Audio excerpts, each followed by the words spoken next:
The nation of Libya is found in the deep sands of the northern Sahara Desert.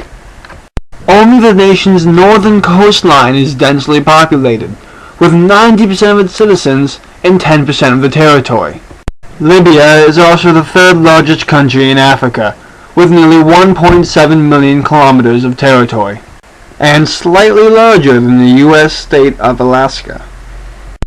Libya is also one of the newest democracies in all of Africa, fresh from a civil war that saw the nation's former dictator deposed of and killed. Despite the recent civil war, Libya is still one of the most modern and developed states in all of Africa. The nation's GDP per capita of nearly $14,000 is the second highest in all of Africa, and its HDI, Human Development Index, is the highest in all of Africa. Its small population and huge oil exports allow the government to provide social allowances on par with Western countries. Libya is also one of the most educated nations in all of Africa, making it an ideal choice for development and technological production. Libya possesses a modern healthcare system that is provided freely to all citizens of the nation. Libya's economy is mostly driven by its government-controlled oil industry, accounting for an overwhelming majority of the nation's exports and trade income.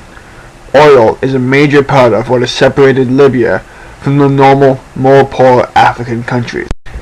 It is fair to say that what makes Libya Libya is its huge oil supplies. Before the Civil War, Libya was the fourth largest producer of oil in all of Africa, producing nearly 1.7 million barrels daily. And despite its civil war, Libya is expected to return to pre-war production by the end of this year. The newly found republic is expected to be a lot more open to Western investment and Western companies. Major corporations already planning large investment into Libya include BP of Britain, Total of France, and Eni of Italy. Tourism has never been very big in Libya, as the regime under Gaddafi frowned upon Western visitors. The new regime, however, is expected to take advantage of Libya's immense natural beauty, including many well-preserved Roman and other classical ruins.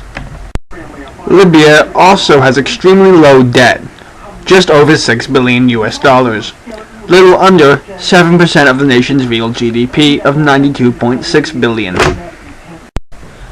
Libyan currency, the dinar, has remained fairly stable in spite of recent conflict, as it is largely backed by Libyan oil exports. Before its civil war, Libya had a credit rating of BBB+, a rating several times higher than many European scores. With the Libyan economy already restabilizing, it is expected to return to that score within the next year or two.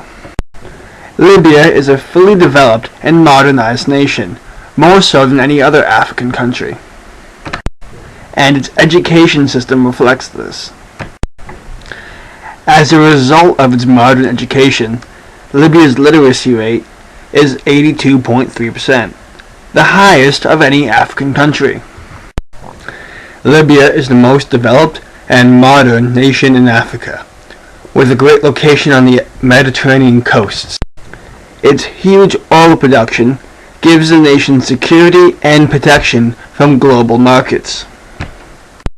Libya has the most educated population in all of Africa, making it ideal for any modern and technological investment. Investing in Libya means helping bringing a war-torn nation back into the First World and its place as a developed state. Your investment will also help redevelop one of the world's largest oil producers and help return global oil prices back to the normal levels. Regardless of what you invest in, whether it be Libya's already well-established oil fields or its rapidly expanding tourism, you will surely see the profits back you deserve.